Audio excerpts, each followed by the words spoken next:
Hello बच्चों, आइए इस प्रश्न को देखते हैं। निम्न में से कौन सा अंतर हमारे रेटिना की शंकु कोशिकाओं और शलाका कोशिकाओं के लिए सही है। तो यहाँ पे आपसे प्रश्न पूछ रहा है कि इनमें से कौन सा अंतर हमारे रेटिना की जो शंकु कोशिकाओं और शलाका कोशिकाओं के लिए सही है।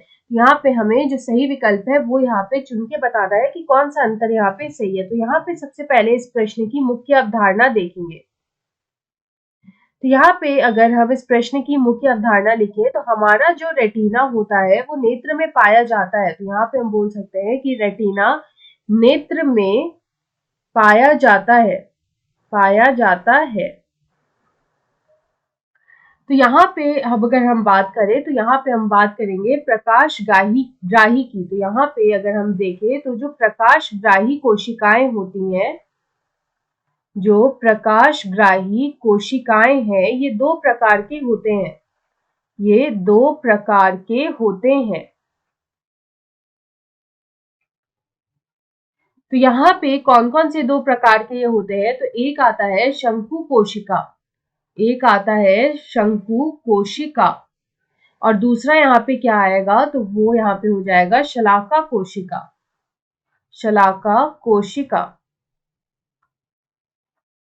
तो यहाँ पे अगर हम शंकु कोशिका की बात करें तो यहाँ पे ये जो शंकु कोशिका है ये दिन की रोशनी में देखना, दिन की रोशनी में देखने का जो कार्य होता है वो यहाँ पे ये करता है। तो यहाँ पे हम बोल सकते हैं कि दिन की रोशनी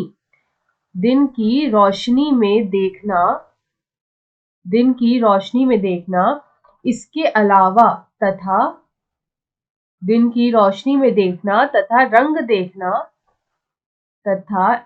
देखना ये किसका कार्य है? तो ये यहाँ पे शंकु कोशिका का कार्य है। ये यहाँ पे शंकु कोशिका का कार्य है।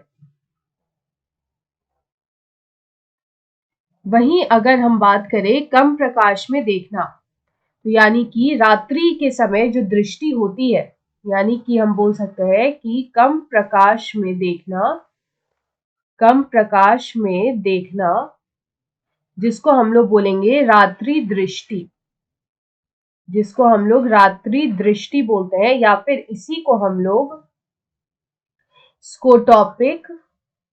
स्कोटॉपिक दृष्टि भी कहते हैं, स्कोटॉपिक दृष्टि भी कहते हैं। ये किसका कार्य होता है? तो ये यहाँ पे शलाका कोशिका का कार्य होता है। ये शलाका कोशिका का कार्य होता है, का कार्य होता है।